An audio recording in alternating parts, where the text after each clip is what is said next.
Dengan tegas, saya menyatakan diri sebagai musuh dari siapapun yang akan membuat kita menjadi bangsa Eropa atau setengah Eropa, dan akan menginjak-injak tradisi serta adat kebiasaan kita yang luhur dan suci. Selama matahari dan rembulan bersinar, mereka akan saya tantang.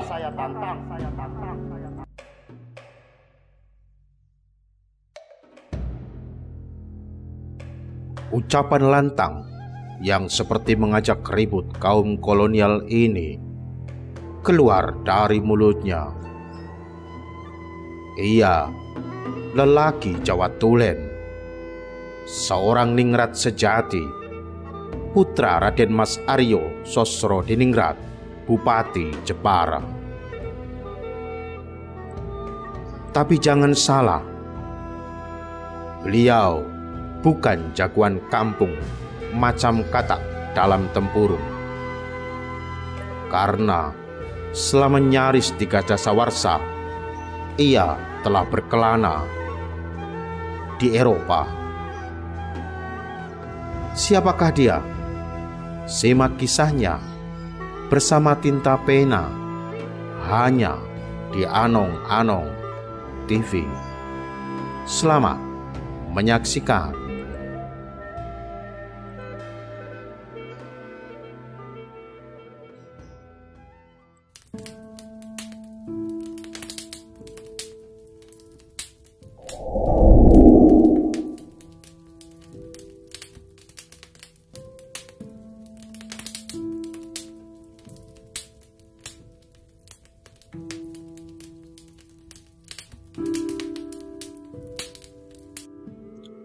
Sosrokartono adalah lulusan Universitas Leiden.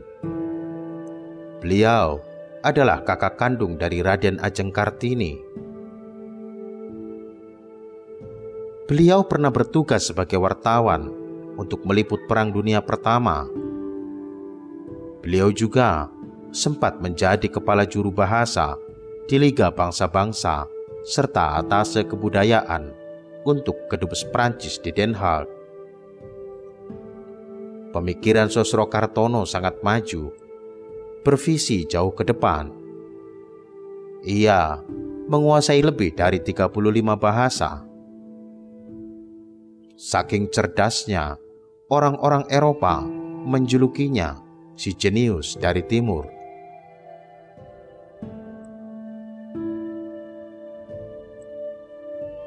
Pangeran jenius dari timur lahir di Jepara tanggal 10 April tahun 1877.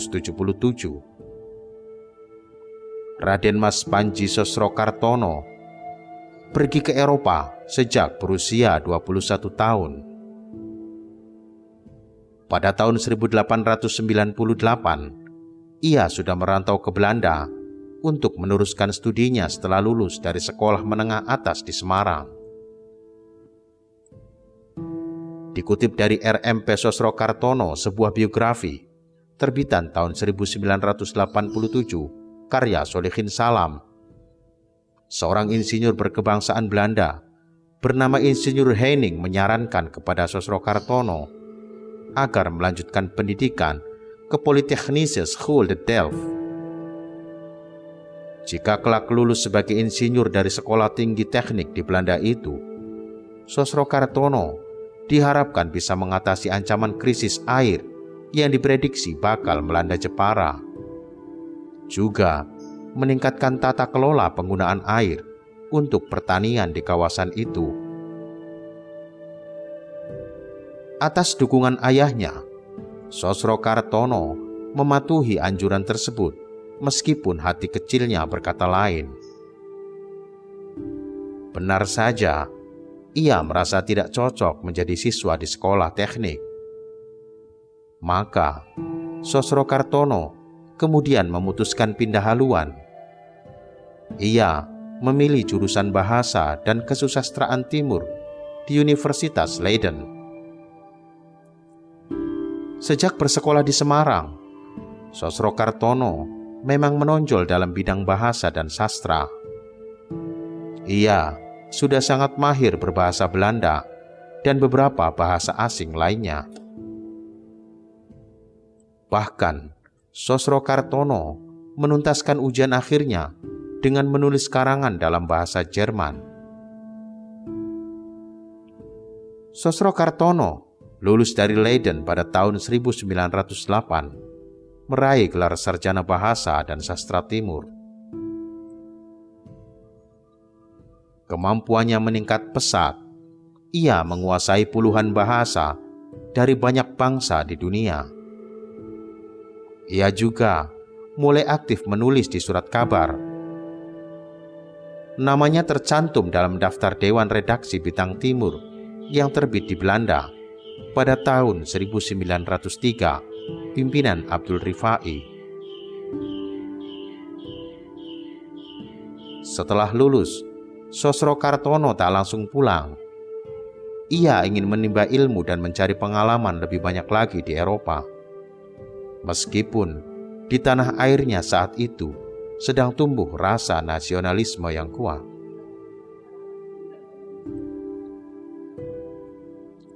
Tanggal 20 Mei tahun 1908, lahir organisasi Budi Utomo yang disebut-sebut sebagai tonggak kebangkitan nasional. Mengenai hal ini, dalam buku Dr. Andes R.M.P. Sosrokartono menumbuhkan sikap patriotisme membangun karakter bangsa, terbitan 2003, mengungkapkan nama Sosrokartono terdapat dalam keredaksian penyusun buku yang dikirim Indis Vergening atau Perhimpunan Hindia kepada Budi Utomo.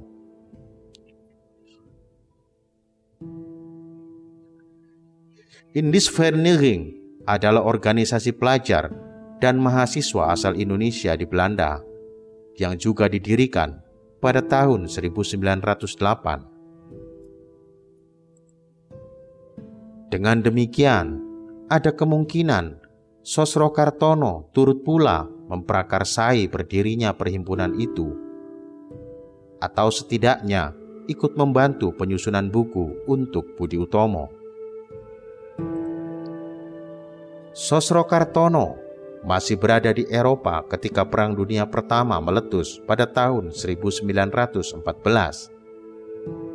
Ia kemudian mendaftarkan diri menjadi jurnalis atau koresponden perang di Eropa untuk surat kabar ternama terbitan Amerika Serikat, yaitu The New York Herald Tribune.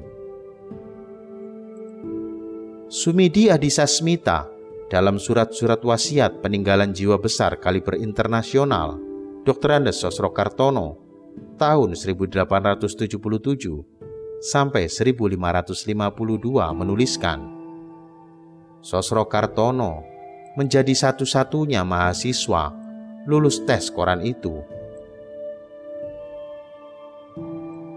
Ia dites menerjemahkan artikel panjang dalam bahasa Inggris, Prancis, dan Rusia.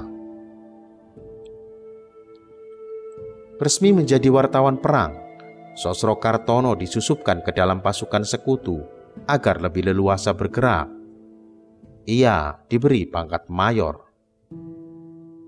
Akan tetapi, Sosrokartono tidak mau membawa senjata. Saya tidak akan menyerang orang, karena itu saya pun tak akan diserang.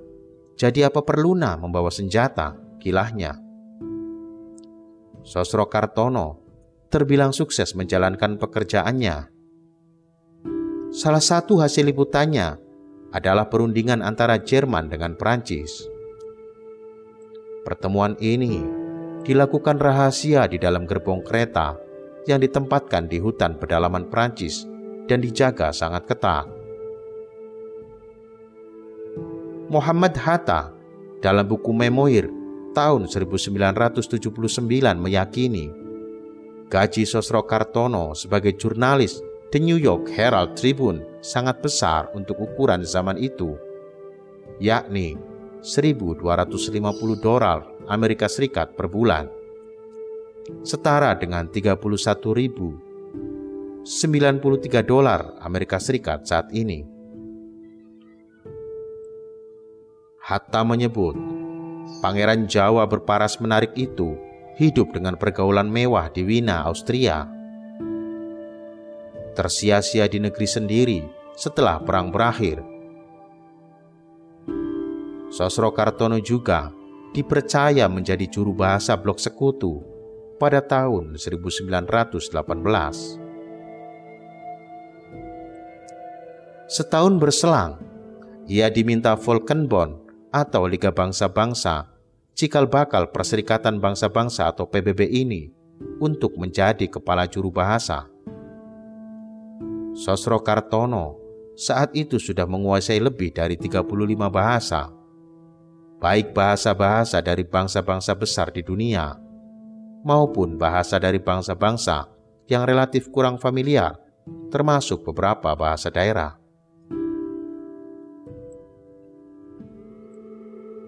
Pada tahun 1921, ia sempat menjadi pejabat tinggi Kedutaan Besar Prancis untuk Belanda di Den Haag, yakni sebagai atase kebudayaan.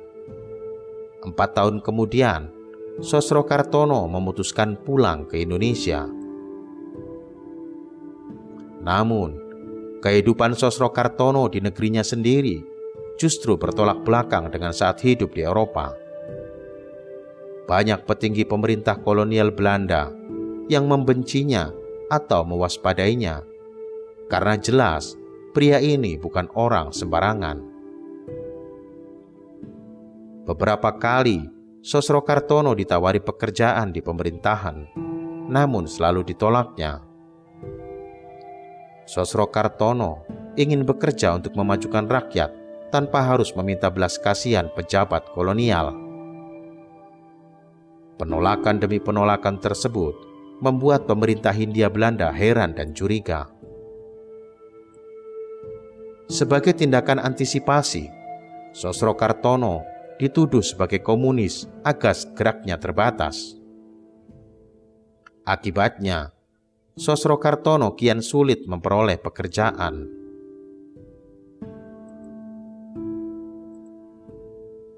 Itu merupakan bentuk fitnah yang sangat keji yang saya rasakan, namun tidak berdaya terhadapnya, tulis Sosrokartono dalam suratnya kepada Nyonya Abendanon. Nyonya yang dimaksud adalah istri Jacques Heinrich Abendanon, mantan Menteri Kebudayaan, Agama dan Kerajinan Hindia Belanda. Keluarga Abendanon ini memang berhubungan baik dengan keluarga Sosrokartono, termasuk dengan adik perempuannya yang telah wafat pada tahun 1904, yaitu Raden Ajeng Kartini. Ki Hajar Dewantara kemudian menawari Sosrokartono untuk mengajar di taman siswa. Namun, hanya beberapa tahun saja ia menjalankan pengabdiannya itu. Hidupnya semakin dipersulit oleh jejaring kolonial, dan ia tidak ingin orang-orang yang tidak bersalah ikut terkena getahnya. Hidup Sosrokartono kian runyam. Karena berurusan dengan Senok Hurgonye, ia disebut-sebut terlibat utang besar kepada petinggi pemerintah kolonial yang menjadi otak penaklukan Aceh itu. Pengaruh Hurgonye amat kuat yang membuat Sosrokartono nyaris tidak mampu berbuat apa-apa. Tekanan batin yang datang bertubi-tubi membuat Sosrokartono jatuh sakit hingga mengalami kelumpuhan sejak tahun 1942, tepat ketika penjajahan Belanda berakhir dan digantikan oleh Jepang. Dalam kondisi tak berdaya, sang pangeran melewatkan peristiwa demi peristiwa penting yang terjadi di tanah airnya.